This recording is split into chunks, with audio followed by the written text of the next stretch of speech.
e toe folofa ma fatalofa atu tato inga nei vaenga o le fiafi ma lo le soifua manuia ma lo le tauatai ma lo fo i le whaafoifoi tute ma whaiva o le nei aso fasu ma lumi nute te ele tulas fulma lua ia le ua tula i me tato taimi nei vaenga o le aso i le swafa lo loto lau tele mawalungo tato li o Yesu ke riso e toi whaatalofa toi tato tautua mla umanga Global Kingdom TV mo le toi whaafatai tele sunga i toi ina sunga le o ia ulale ma le toi ina i aso alo mo le tato ma luta e au whaaleanganga i le nei fo yaso ale maia wai ainga mai tau mafo le oli e whaanofo file mua i fo i le nei yaso a whenga iai ma whaiva alofi au tonu o le fatu a intausi mai se o whenga iai ngā luenga i tonu whalifa i ngā luenga mai so ilanga i atu i taulanga whaatau ni vai ngole oli ma lo le soifua manuia ai maino e mamau le ala au ni ngalo i atu e mantuolta mai a fiu o lo whenga i ma fofuanga tono le ainga i le nei fo iwa yaso tato whenga iai ia a o le mana ongal tama ia wha au pe al tato au onanga o le tato por kalame o le ai maino e mamau le ala me lea whaaftai tele lau sunga taitai lale ma spoi lau sunga to ina soalo mo le tato maluta e au whaaleanganga i le nei yaso ai mase foi o le neiva yaso leo tato savalia le o ngā totono le neiva yaso ia o le alava ua se e maile lau laua Wellingtone o le tatou lau mua ia aua le tatou maluta e au whaaleanganga i tae au tasi mo le atu whaamalo te i latou sau seu tutu mwhaiva o le nei aso ma swa i latou le aua mapu mai ngā luenga sa usu i le tae au ma lo le ngā lului ma lo fo le onsai e maise ia o le lau pale i tutu mwhaiva o walawina ai o tau whatalo fatu so staffa o le nei ke lope o lo e whaafonga mai nei vaenga o le uli leo tato i ai whawino tato Porkalame ai maino e mamau le ala ia au toi se ai le tato whia onga ia tato taitai ta mawhai whiau ia whiu ono nisi o tuto no ai tono le ainga ia alo maia o le tato sini mua leo le a tula i mai nei vaenga o le aso e a matalia i tato Porkalame ia vai sau fa mai fiu vai sau fastalo sau i puai au e whaafonga mai nei vaenga o le aso ia a wale tato Porkalame ai mai no mamau le ala io fai o e whaafonga mai tono lo whalwhai ngā luenga ia ma lo le tau ma lo le ngā lue ma lo le onusai ia toi titi foi uma le aso tau tua nalu saunga le mu ina ia tatou foi manuia i o tatou ainga o lo whaatali mai whaafatai atu foi si o tinai asu nema ia o se tina talo lo nofo mtapta kwai tau tua ma le unanga Global Kingdom TV i aso taitasi whatalo fatu i wompa anga Global Kingdom TV i so staffa o le nei ke lope ma so se vaenga o le nei larulangi o lo e maua ma il tato unanga ma lo le soifua manuia le ua anga i atu tato silmo mua le lawon tato tal me fa solo tato anga i lo tato Porkalame ia o nai manu manu fo taimi ai mai si onisio Porkalame fatulanga ina il tato unanga o tato silmo mua o fea sa tupu ai ai Yesu i lona soifua. O fea sa tupu ai ai Yesu i lona soifuanga i totonu o lona ainga. Tātou sili mo mona le wailungo laina ne vaenga le uli manuela utali. Manu ia foi ia le sa ilinga le vaenga o le aso. Fatalofa atuaile sunga taitai sunga le li au ulale na futo ulale. Ia la ua ia le sa pale mai le vaenga o le aso i tatou maluta e au whalenganga ma sunga to ina ia so alo. Ia manu ia foi whainga malolongo le nei aso e mai se o fuafuanga o to le nei aso. Ia ila sunga le awa o malfatua. O fea na tupu ai ai Yesu i lona soifuanga. Fatalo fatu Elena Stowers ma lor soifua manuia. Ia fa manuia fo ile atua ia oe male ainga le vaenga le uli. Eleanor Kwan Him ma lor soifua manuia. Ia le wa matauna nga i mail tatou senga. Awe te pole let girl, awe te pole let boy.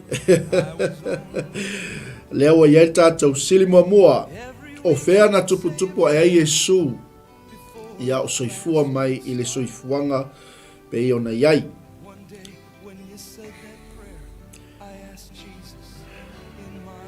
Manuia le tali, manuia le sailinga, fatalofa atu, fatua ia te pora, e ke roma, pe hoi sunga le whawhiangainga ia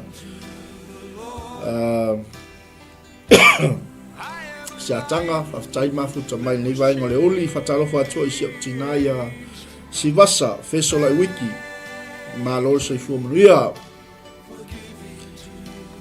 Fatalofa atua i le wauna le tua, sunga ia te whau se osi krei mafuta mai me le pone, manuia le ngai atu i ngā luenga nei vaenga o le aso. O fea na tupu e Yesu i lona soifuanga.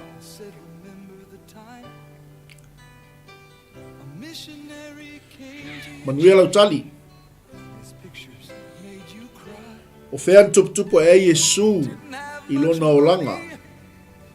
Tupu ai. I tonu o lona ainga.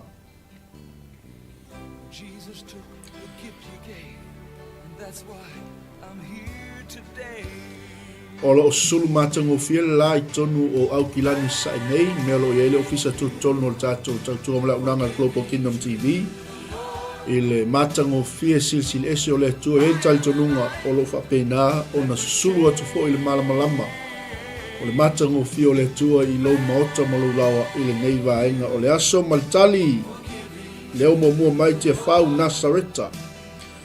Atalo fatu so to fini ya anatongia mafuta mai Arizona le malo tele o Amerika malo Uncle Joe Biden. Talo fa ana malo sai fu mnu e tina. Atalo fatu ya tu maufa malosi faftai le mafuta mai fa mnu le tu tali mai ana Nasareta. Ele no kwan him Nasareta. Natasha moitu o Nasareta fatalo fatu Natasha after tele le mafuta mai malofo le ngā lulue le ngā lue ngā le atua malofo la fola malofo I le sa ili matalofa atu le uso au auna tanwasa Anthony malo le soifua manuia mailona I titi sa ola e o ia ai kupito na toi fo I atu manofo ai Nasareta I le lua o ona tausanga au le tali mi ia le atua Sivasa, Nasareta, Tebora, Betelema, Hallelujah.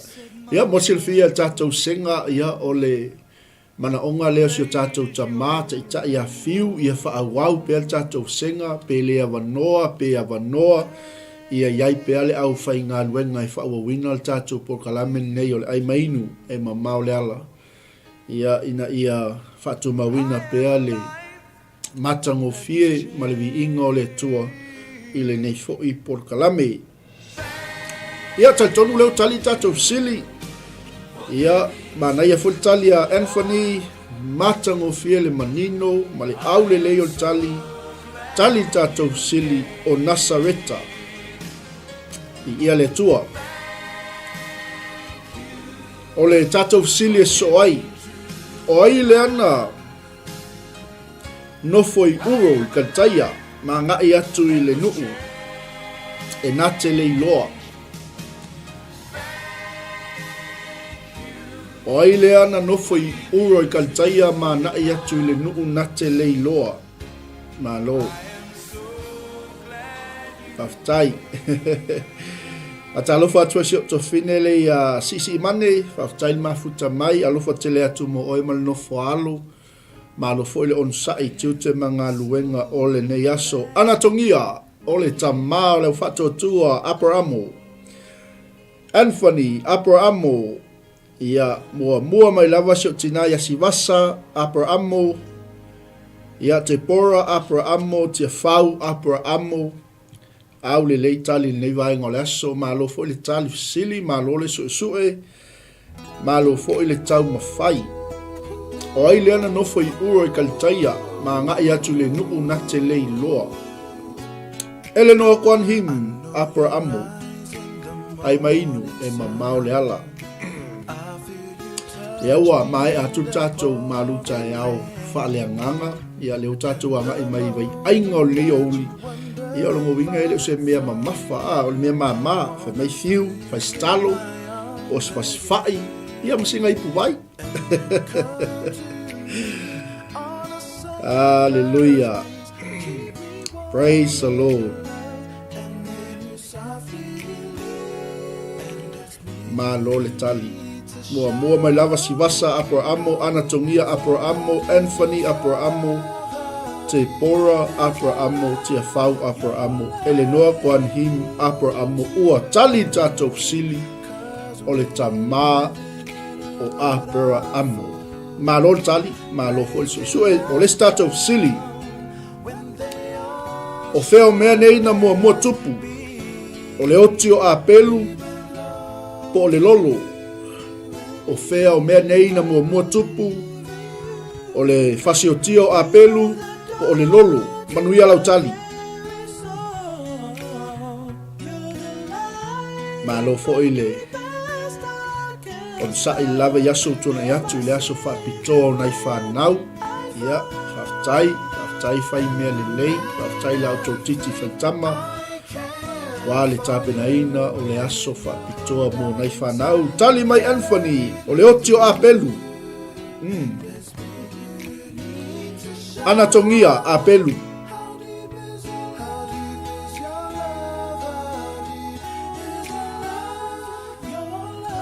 Sivasa, o le oti o apelu, ma lor tali. Tolu tatou tali le wa yailu ngololaina ne vai ngole uli ina ua 5 minute te aile i tulai 10 ma le lua le wanga i atu le tasi ia ma lole ngā lului leo tatou yaile o ngā tutonu ngā le mu o le nei fo i yaso ia niso i tulangi leo wa solua i latou niso i tulangi leo wa yaile a solulu pei o New Zealand nei ia ma lole ngā lue maltali mai a Eleanor Kwanhim oti o apelu.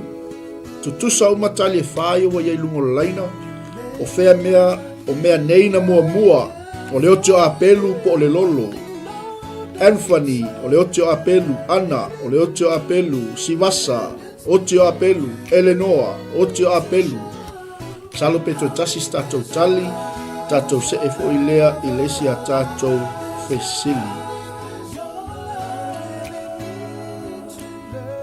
Ai mainu e mamau le ala.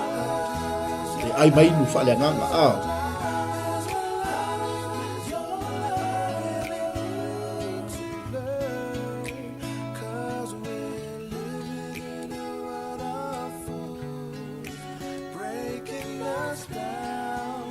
Natu leo tali tatou sili na mua le oti o apelu. Ua tali tatou sili sa uma tatou tali na mua le oti o apelu. O le tatou sili e soai. O koliata o se Aikupito po o se Filistia. O koliata o se Aikupito po o se Filistia. E a lono inga e te tali mai a Filistia po Aikupito. Manuia lau tali.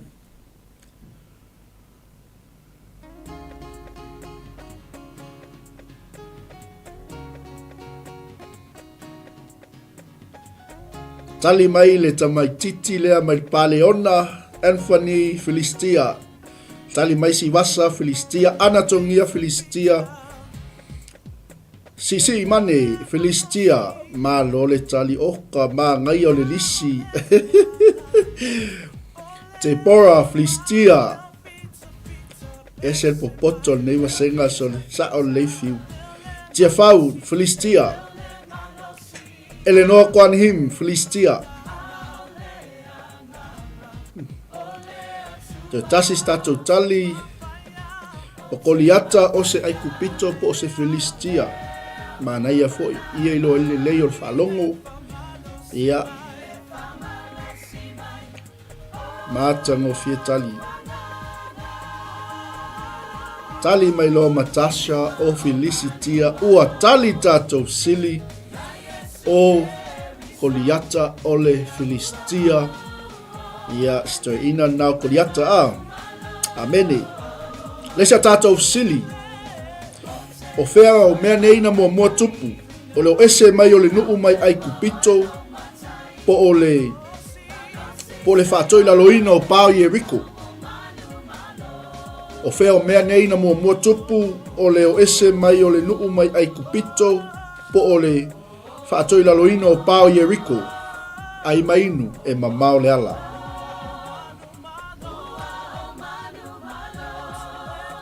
Fatalo fatu. Ia ile lale lei. O le moto fia fianga. Ia se to fine le anaia sa lele spuliopu. Le taitai o le pale ona. Tali mai Anthony o ese mai ai kupito na mua. Naia o ese mai ai kupito. Te pora o ese mai ai kupito. I ele tua. Sisi mane o ese mai ai kupito. Ana tongia o ese mai le nuu mai ai kupito. Ese le mata mo fie ma le au le leo le ne yaso. Nai te sila mei ai tatou screen night tour. I o le anga i atuna le alu ma ila loi Hamilton. Salona o naia e masani a wala ia. Wa naia le sa nufo momo o i Hamilton.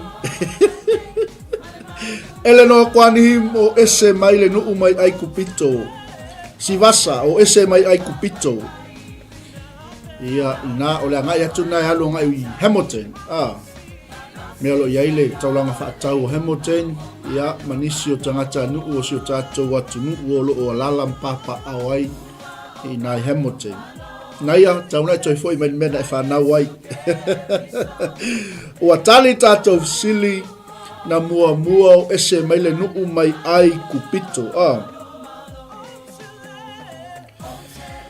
O lesia tātou sili whatalofa atu tina ia sope o peta tau alanga. Haftaile mafuta mai whamunia fo ile tua ia te oe male no whaalo.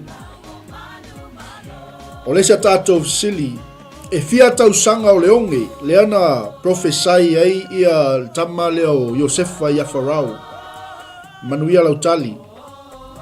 E fia tau sanga o leonge leana profesai pe sa whamtalaina el tama leo Josefa ia Farao. Fatalofa atu le la le lei o matone anga lei anga alofa.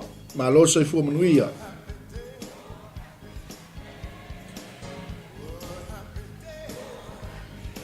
Ana tongia Matali fitu tausanga. Anthony fitu tausanga. Oi, fatalo fatu isi o tamba. Sunga ile toina. Sunga le apostolo. Ia le atinu umalo fumfulu. Ia po sunga fo ile awao.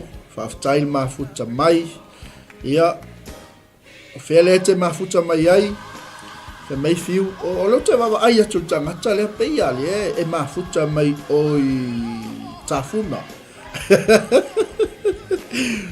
Sivasa. Fitu tausanga. Ia whaftai anga lei lea tinu fitu tausanga. Ele noa kwan him fitu tausanga. Ia anga le lei o tātou sili e fia tausanga leonge. Leana whamtalaina i Josefa ia Farao.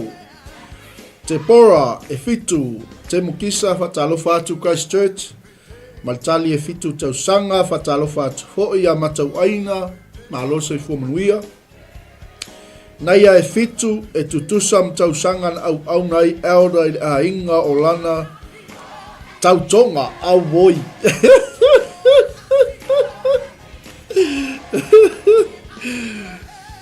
e fitu, o se e fitu i le, e fitu il teine lai titi, fitu il teine feololo. Ia ai, o le fitu muli lo, ia o il tautonga. Anga lei, ia malo whaftai. Sope o peta taualanga fitu tausanga. Le ai, fai mai lava la oi tali. Ia le tua. Ia le li malo le tali malo sa ili malo fo ile tau mafai malo le tali ia le tua tali maya oi el mel night sila fia ia pe su e fo ila tu spa ia e o te tali mai ona web ai atu tali a lista ngata amen ia Haftai ialna Haftai ua tali tātou sili e fitu tausanga o leongi fitu tausanga o leongi Manai a tele vave me o tatou tali, ia awa tatou taimi e vave fo tatou taimi, ia o lesi tatou sili. O aile le atali lai titi o Iakopo, o aile wi, o aile atali lai titi o Iakopo, manuia lau tali.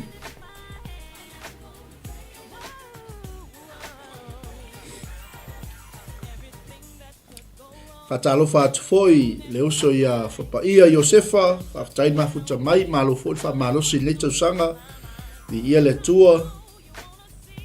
Oile ngole atali lai titi o Iakopo tali mai si vasa, Benjamina, Anthony, Benjamina.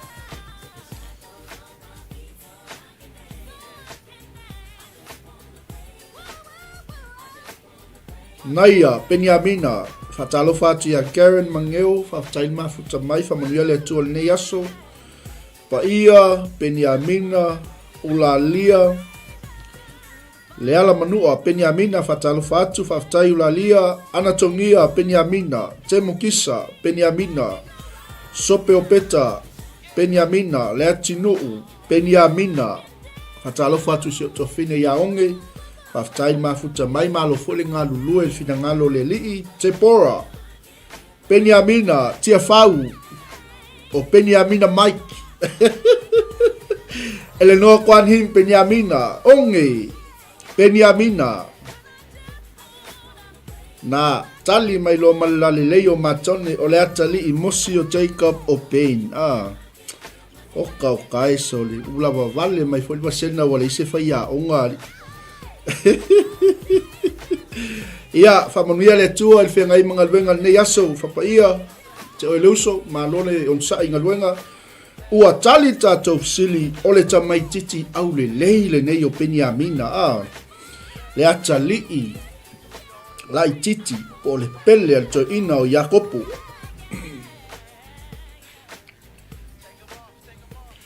o le se tatou sili manuia lau tali o le tangata le whaapea lang na tala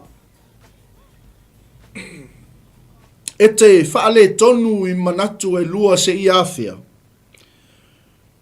Manuia lau tali. Peni leu so tia whau ea. E ese la peni, ese Benjamina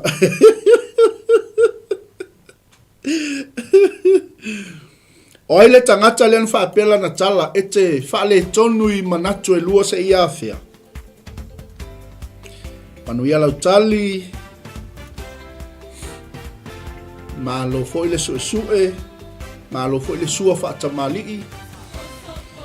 Ia na se atu tatu po kalame na ialong whanau, ea ngā fui nai fisilia mo whaia o ngā susa. Ia, i ia le tua. Oilen whaapelan tala, i te whaale tonu i manatu e lua se ia awhia.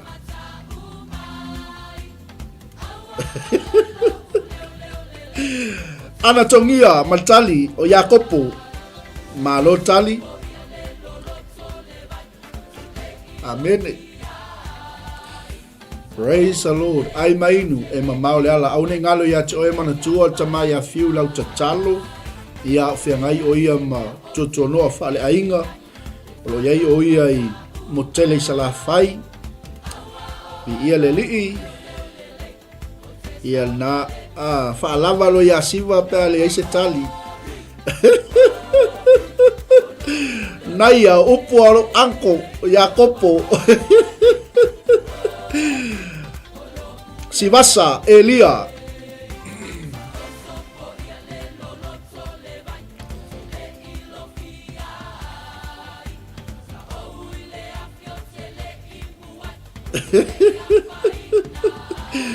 Afa pela se sel tali e se talongo winga se se toi malau tali. Oka e so. Ia longo winga tali ale tinu. La fe meiola ua ma e seta. Al tali la e seta le lunga. O upu alo anko Iakopo. Winga la tali ale tinu. O langa anko Iakopo. Kalo faisko ingo Iakopo. Anthony, Elia, Temukisa, Paulo. Anatongia Mo ese mai ua felanu lanu wai mai tatou tali ai manai a fo. Aleluia. E te whaale tonu i manatu e lua se ia fea.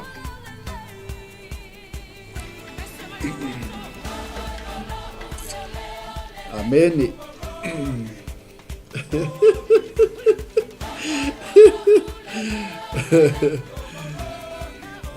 Salo peto luon tatou tali ia tatou ngai fole list tatou sili.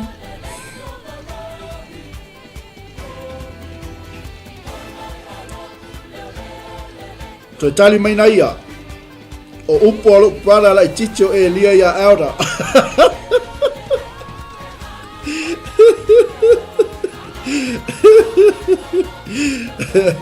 Logo winga se ale me oti ai lesi e oti koi Malaysia. Oi soli. Ia manaya tele. Sope o peta Elia ua tali tatou sili. Ole tamaloa Elia manatua i lunga o le maunga o caramel. O le kluna o upu al tamaloa Elia e te whaale tonu e i manatu e lua se ia afia. Kaya isi upo ta malo fai mai lo nu ue. Whaalata mai ua o i le taimi o le tauranga fiafi. Amen. Whaalata mai. Ia o a mai o le o. O e whaalata mai lo a inga le taimi o le tauranga fiafi. Whaapoto lau whanau. Mai whaasoa i aile le lei o le atua. Tala noa aile matautia o le atua. E me se foi o le whaasoa i ai o le olanga sa tātou wola ma soifua mai ai tālo le ono le fiafi. Pese le whai ngā lotu. Ia o tali tātou sili o upu ale anko na ia o Elia. A le anko le atinu o Iakopo. Ia o ilato uman tali me ia Elia ua sa o tali o Elia. A o Iakopo e le ai. O le se tātou sili. O le ale manu. O le ale manu na awina e noa. Ina ua. Wa iai le lolo. O le ale manu na awina e noa. I le taimi o le lolo. E au mai lea. E au mai fe au. E au mai fo ise fe au i le. O ua uma le lolo pe le ai.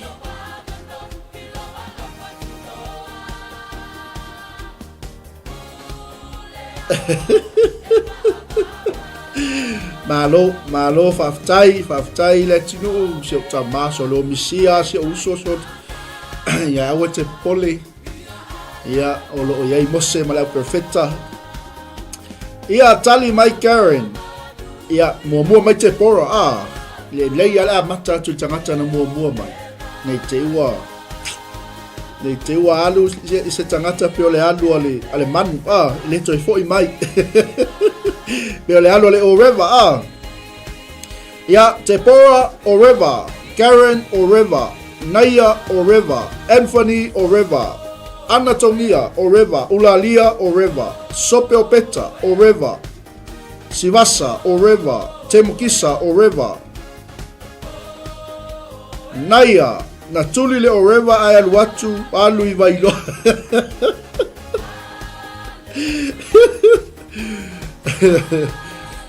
Male fale tua ua loka i fafo maltato ofisa le fsili mai code. Mua le o river mai le pare ona. Oka isoli. Mala malisto ina lula va valio luas. Ai saut foi ya onga ese mal file mu sot. Amen.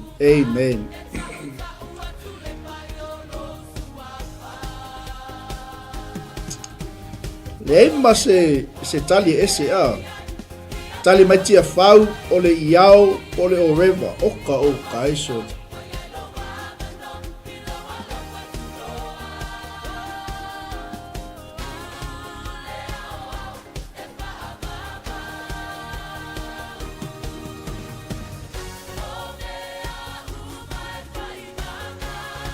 yo tali tatou sili ole o river Manu le lesa. tuina atu e noa i le taimi o le lolo le ana awina atu e noa ia e au mai se fe au o ua uma le lolo pele ai tau tia lula vale o le senga so ai a fai atu foi le li poti fai a o lula vale o le senga e mua fe ala vea ka ika so malo tali malo su e malo tam fai malo fo ile sa ili patalo fatu ia ngalu malmana Susana Fesola i Andrews malo le soifua manuia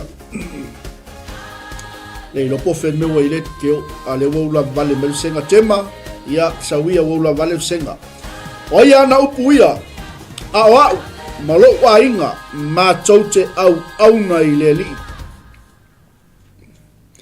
au malo ainga ma tote au na ile li ia peia se o reva mai o ifanga tongo Anthony Matali Yosua Aura Latino Yosua Naia Aua te popole le keo mal vice captain Sopeo peta Yosua Anatongia Yosua Temukisa Yosua Sivasa Yosua Fatalofa atu ya Fiona Yakopo Fatain mafuta mai Famanuia le tua Naia o upo Yosua ile nu o Israelu Tia fau o le atinu Yosua Kaukia Ngaluman mana Yosua Ulalia Yosua Fatalofa atu ya Salim Vau Mua au Famanuia le tua le vai ngoleso ele no kwan him Yosua ia Paftai tina le ainga le tali mai o Yosua i ia le tua ua tali tatou sili a wau malo wainga ma te au nei le tua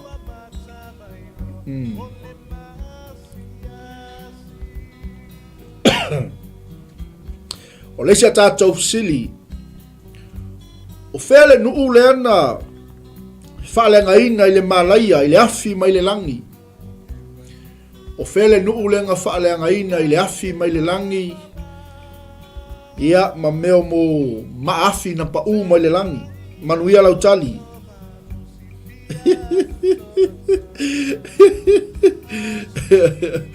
sauni mai tia fauma elda le tinu ia mo tatou po kalame le so atai au wa le o le aise tatou po kalame le verso ato no lo tutongia le sunga ya fiu tali mai te mukisa Sotoma Naia Sotoma Makomoro Anthony Sotoma Makomoro Tepora Sotoma Makomoro Savai awoi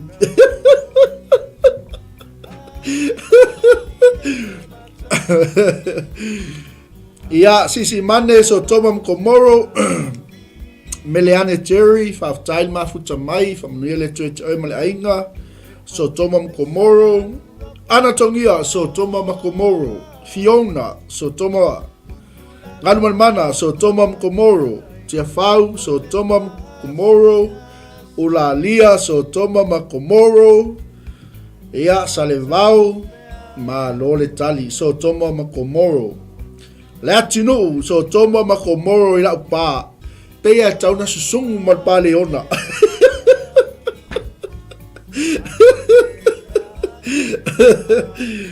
Eleanor Kwan Him Sotoma Makomoro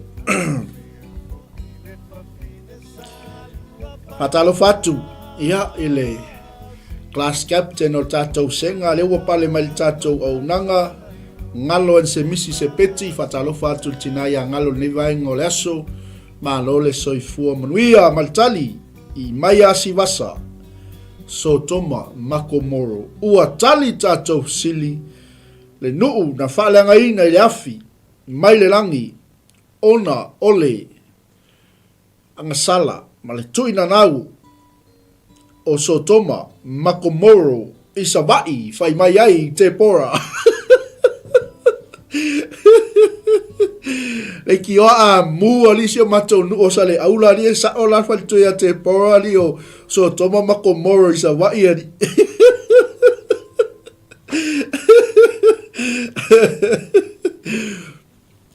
ai mainu e mamau le ala wei ainga ma vai tau mafo le uli ya wale fonga tau mafo fa le nganga o si o tatou ainga o le si o tatou sili o ile ngol te malo le na mau ile le pela ia vai ngai ke wa se mai wa toi ti atu tu sai ngo o tangata le malisi ta malo fo ya tono tu spa ia o ile le ngol tangata le na mau le pela ia malo manuia tali me sili le wo iloa o sa wa ile nga fa amuina le afi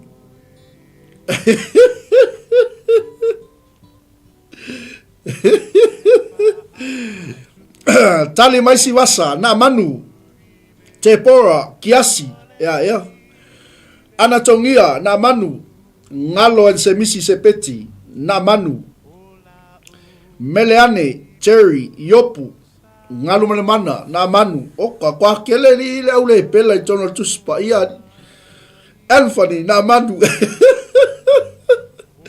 sisi mane na manu naya o na manu met paleona ulalia na manu temkisa na manu Eleanor Kwan Him na manu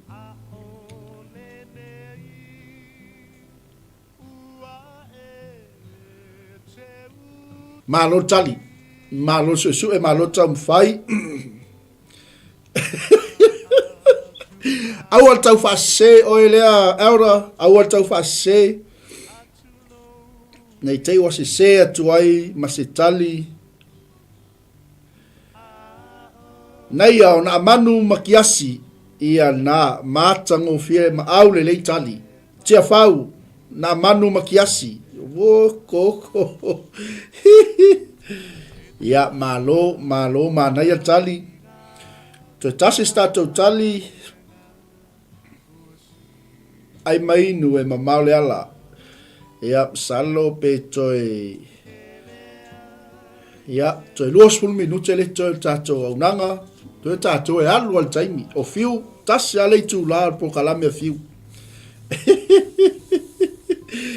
ia o tali tatou sili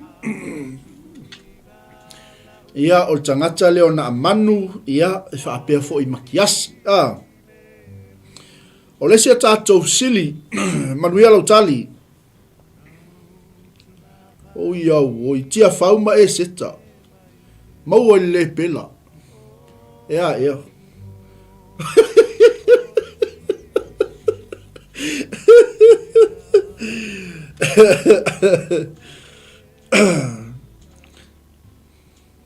ia na malo o le se tatou sili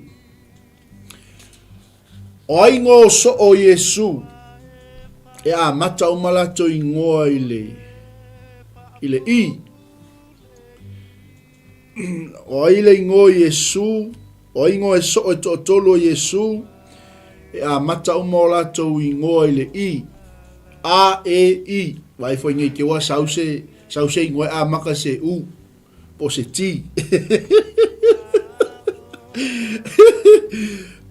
o aingo so o Yesu e tolu e mata lato ingo ile i a e i ia ole i la fa sa o ingo so e tolu Yesu e mata lato ingo ile i na ia saulele se fulu yopu o Yakopo Yohane Mayuta sisi mane Yohane Yakopo Mayuta anatongia Yohane malole tali malol su e ngalo ana Yakopo Mayuta alfalata ho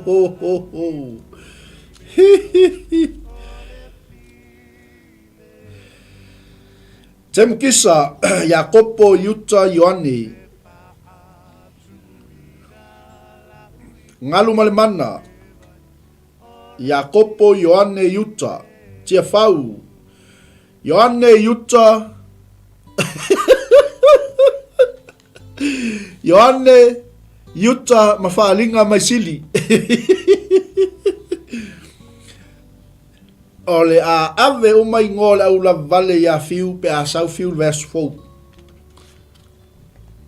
Meleane, Jakopo, Ioane, Yuta, Fiona, Ioane, Jakopo, Yuta, Anatongia, Ioane, Yuta, Jakopo, Eleanor, Kwan Him, Yuta, Jakopo, Ioane, Sivasa, Yuta, Ioane, Jakopo, Ulalia, Ioane, Jakopo, Yuta, Leati nuu ma ua ma mom, please. Oh, who's mom?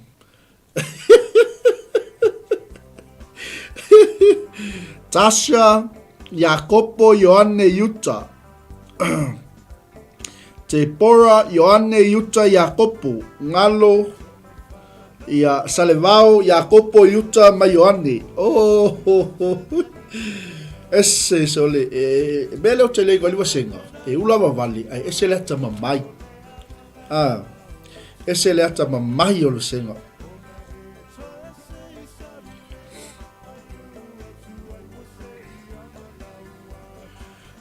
Ia utali tatou sili o ingoa i o so o Yesu e a mata o malato ingoa i le i. Ioane, Jakopo, Mayuta. O leo te wai atu len tali me tangata ia ha manu. O le fesili, le alala watu tatou sili ia manu. O feo le tusi. O le tusi pa ia e sau wa iha manu, e mau wa iha manu. Kwa owa lula vale o le senga son.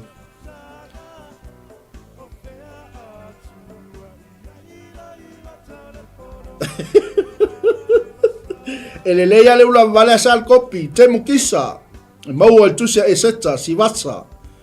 E seta, mau al tusia e seta, Anthony, tusio e seta, Meleane, tusio e seta. Sisi Mane, tusio e seta. Natalofa tusio tinale ya vasati. Ngalumal mana e seta. Ulalia e seta. Ia nala. Tusilalia e seta le mau iha manu. Anatongia. Tusia e seta. Leatinu. Tusia e seta lo tina.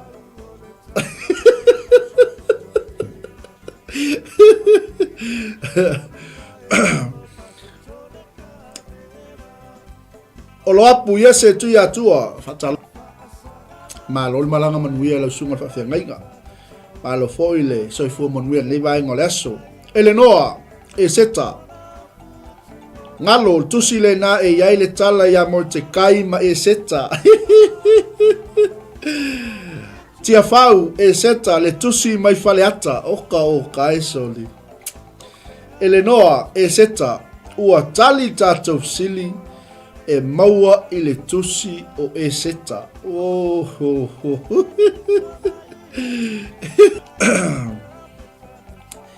Ia fatalo fatu fo ia fa vai wele fa malole. So fo manuia la sunga le vai ngoleso. Ai mainu e mamau le ala. Ina ua lua suma 5 minuti te ele tu la tasi. Tos hulu 5 minuti o tatu por kalame o lo totoi. Ia mal tatu sili faftai atu ya lui faftai mafuta mai. Malotele Amerika o Alaska. Alofa atu ya Joe Biden. Ia na morning fa maoni o tusi na tusia e seta. Ma lol tali. Lesia tatou sili. O ai le tangata i to tonu o tuspa ia leana mua i le sitianga. O ai tangata i tonu o tuspa ia leana mua aveinae i le sitianga.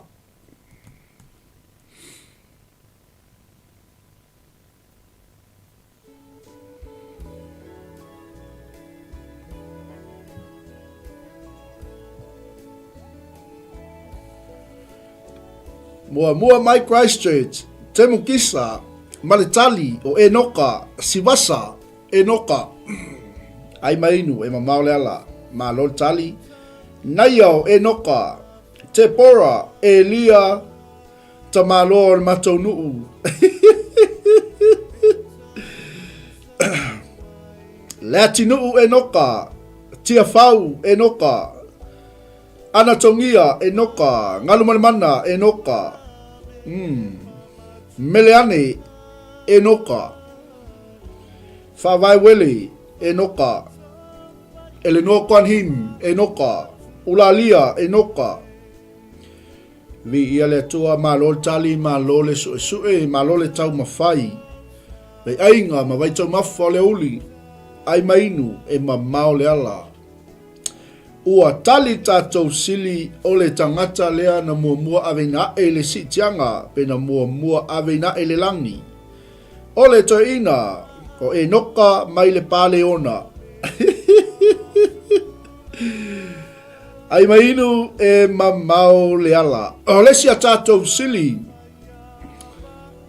Aftaisa le vau matali o e noka. O le sia tātou sili. O ai le ana ia mauaina le tupe i le nguto le ia.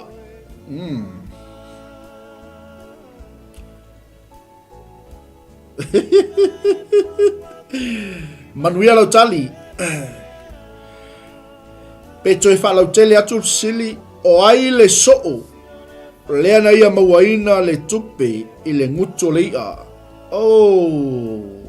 Anthony Simona Peteru. Le atinu u Peteru. Siwasa Peteru.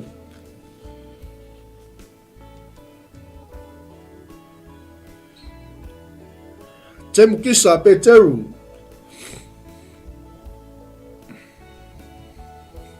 Ai mainu e mamau le ala. Meleane Peteru. Ngalu malemana Peteru. Simona Peteru. Tiafau. Pira.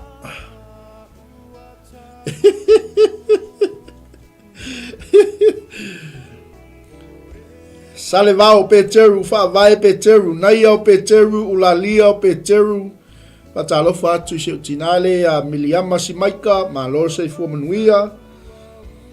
Nei te ua selo mai tau pe ia tinai a Miliama le mafuta mai le nupa ia, Jerusalema. Ia a fai le aito e fa'afoi mai, fa'amanuia le atua le nei vaenga le aso. Tepora, Peter Paul. Kasi le whaasala e ave ia fiu. Tepora. Le atinu Peter mai pale ona oka o kae sole. Ngalo le apostolo Peteru.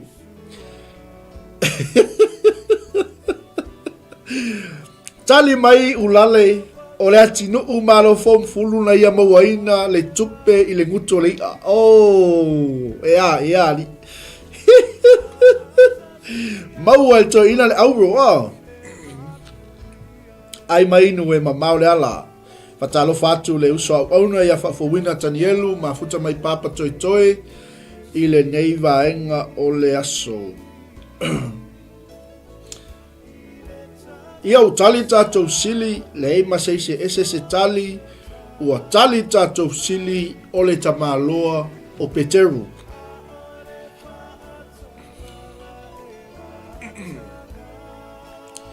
O le tamaloa o Peteru.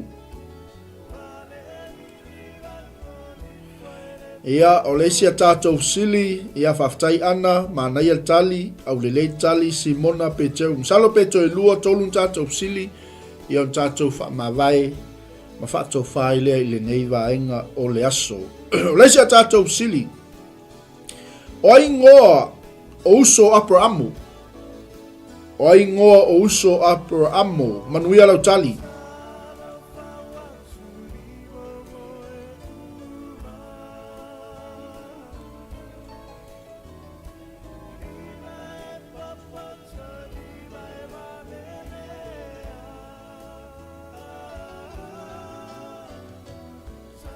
Ai mainu e mamau le ala. O ai ngoa uso Abraamu.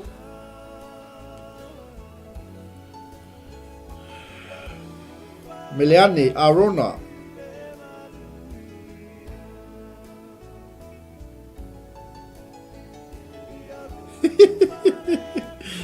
Malo le tali.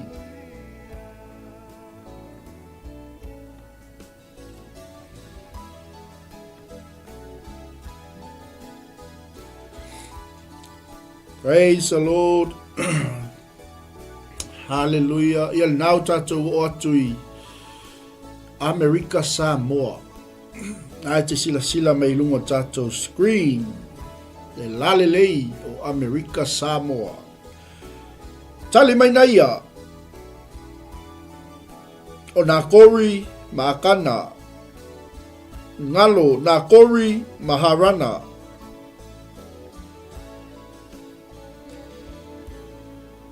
ma lole tali le atinuu ma ua ma e seta o aora sa o ia fiu se o lo fia tau fa pipi ia se Eleanor Arona si wasa na kori ma arana fa vai na kori ma arona oka te pora na kori ma arana kenese sumaltasi te mukisa na kori ma arana Paulua Tavita Arona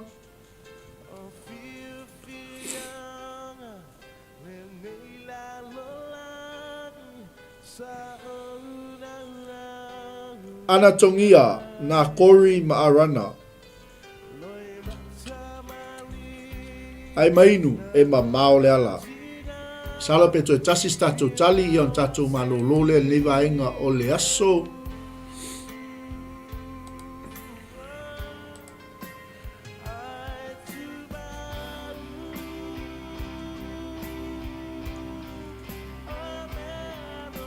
Yo, tali tato sili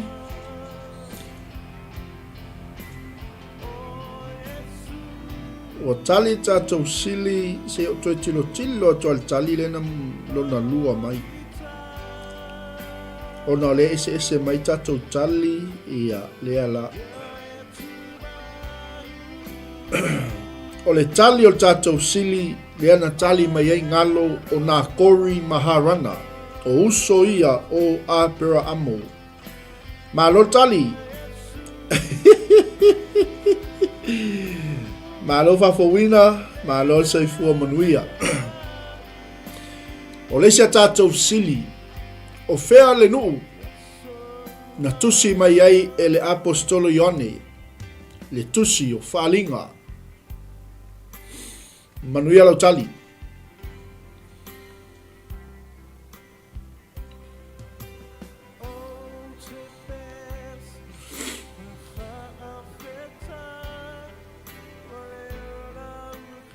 Ia faftai Paulua, whamanuia le tua le nei vaenga o le aso. Ia tali mai si wasa, pātamo, le atinu pātamo, te mukisa pātamo.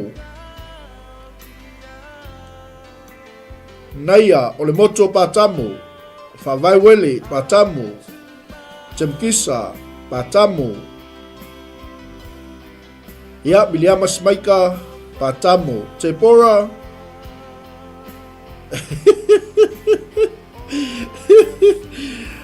Patamo ia na ai se sen me na tu ai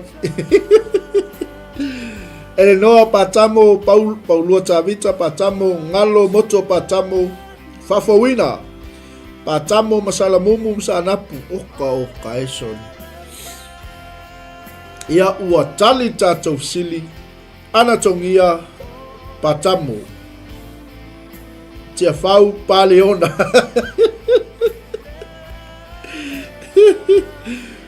ia ua tali tatou sili o le moto patamo le ana tusia me Ioane tusi o whalinga e te mau o le whalinga mua alon fai upu e iwa whalinga mua alon fai upu e iwa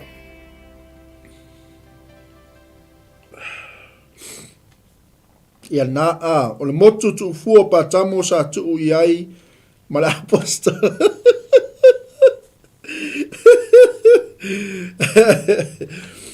le apostolo ai mainu i meti nga le ti ofo ia fa ai ngoa e fiu ma fa swafa e fiu le toi ina ile apostolo ai mainu i meti nga tai pe ia la o le apostolo Ioane wow le tala fa sol pito Ioane ia wa fiu ia fita Roma e fasioti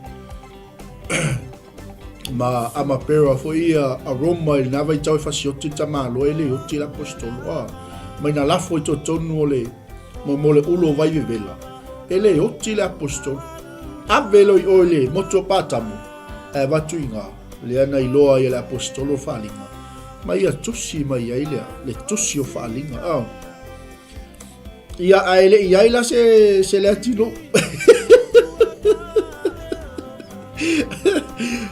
se ivanga na muli atu le apostolo latu le apostolo wa maliu Ioani ia te le iloa lapo le al tusi mai le apostolo yo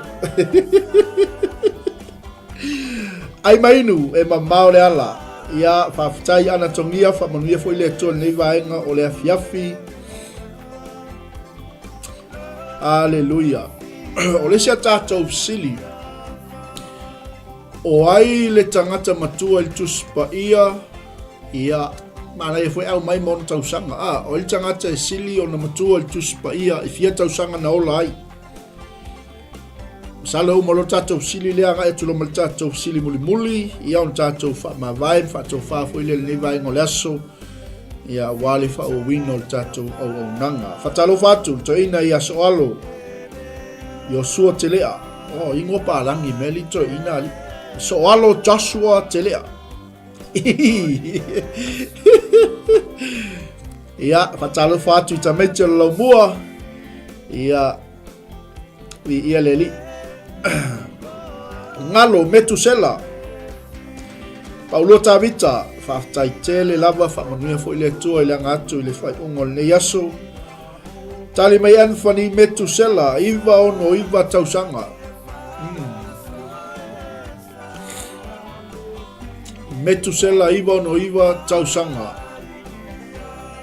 te mukisa o noa iwa se lau tausanga le atinu iwa ono iwa tausanga o Metusela ngalo Metusela iwa ono iwa naia Metusela iwa ono iwa tia fau atamu meleane Abrahamo iwa tolu spulu Tepora Metusela le atalii o lo anko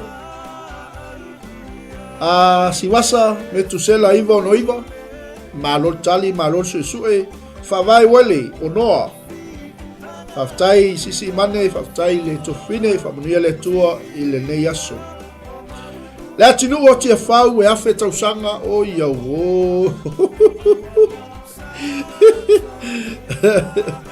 o kai se ula vale o senga so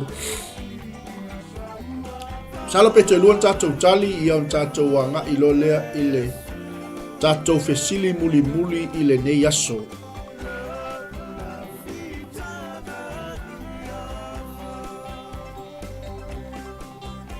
ia nala wa mai tusi ke nese lima fai polo su man fitu mai anaia Paula o noa iwa se lau tausanga aftai atu i lau sunga fa vai aftai fo ile ma futa mai ma lo lava le ngalue fo le yaso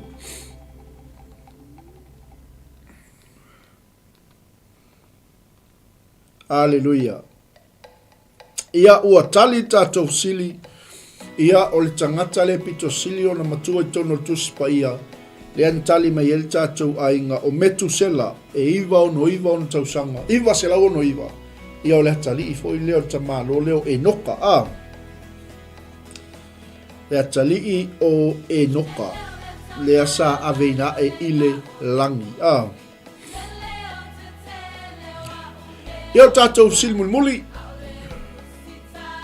o tātou fesili muli o le a tātou wanga i atua nei vaenga o le afiafi le o le a nga i atua i tātou porkalame fai o le tātou porkalame i le nei vaenga o le afiafi o fea le no foanga na tia ia i e Paulo lona ofu o fea le nuu o le nofuanga na tia e Paulo lona ofu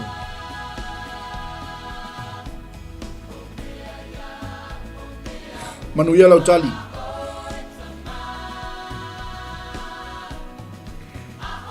ai mainu e mamao le ala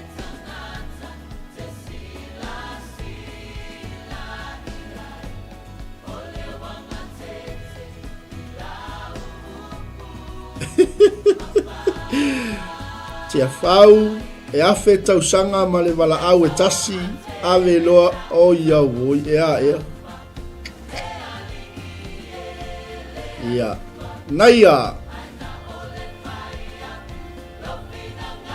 Naia matali o le ala sao atu I Tamaseko. Ma naia tali vi ele atua ma lo Anthony Teroa. Le atino Teroa I Vailoa. Oh boy, yeah. Temkisa o Christchurch. Hallelujah.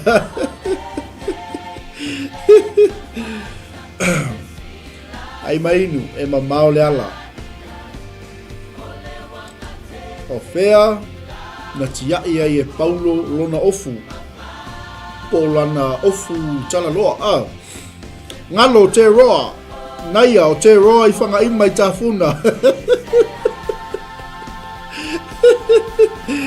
E Salman I ol mele o se seo tali a joe tau mawhai. I ele li. Ma lol tali. Ma lole sue. Ma lole sa ili. Ia, ma lo fo ile awai man le vai ngole aso.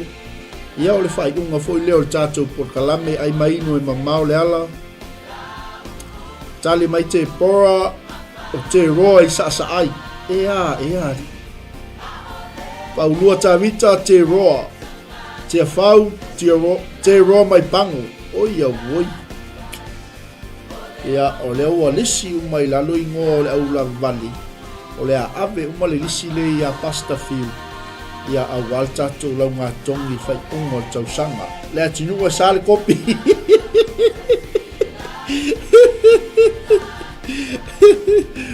Ngalo te roa I sai pipi. Ea.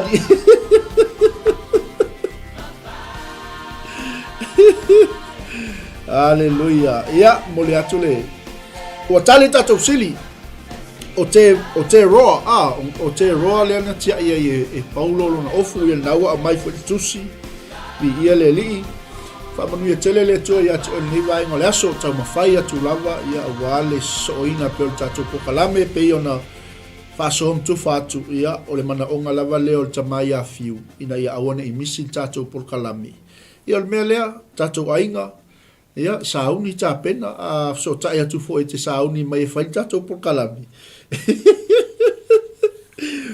Vai le neu fesili ta pena le neu fesili ale avanoa ia tatou ofisa nei. Ia ole a nga ia tu tatou senga le wata mai ma popoto tu spa ia. Ia ta pena le neu fesili ia a wata tu pokalame ai mainu ole mana ongalo tamai afi. Ne ia awane I misi le tatou o nanga.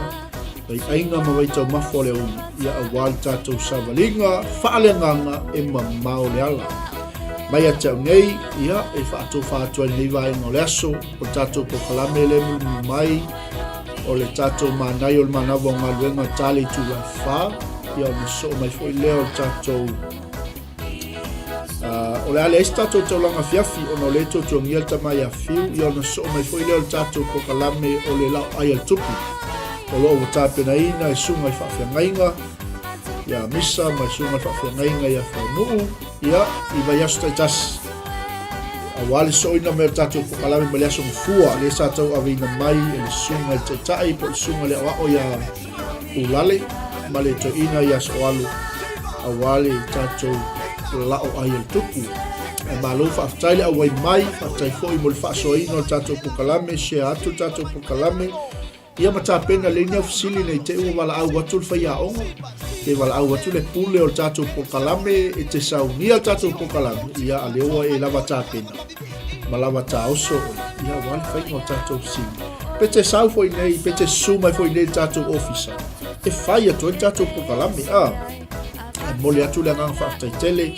Ia e pei lava o le saunoanga tamai afi. Ia o le tatou pokalame. Ia o le ata lava. Ia ma tatou whaasoa matufa le matango fio le li. Wa fo ini whaupunga man whaamtalanga. Ua afi ai se fina ngalo. Ia o le sini man whaamoe moe o le pokalame. Ia tatou maua se mea o ngā. Tatou maua le whalfani. Ia a wase vi inga o le tua sili o nao ngai ati tatou awal tatu o unanga i fe au mananga luenga. Ia la fo se upu mastala al fai po kalame mal fai sili ne yaso o le longo malia e la whafonga ia e matua atu ina le au unanga Koko Kingdom TV. E mai atau nei o te whatofa atu ni vaenga le aso manu ia tele e whai unga o fuafuanga mga luenga whai o ne yaso ono Yesu. Amene. Amene.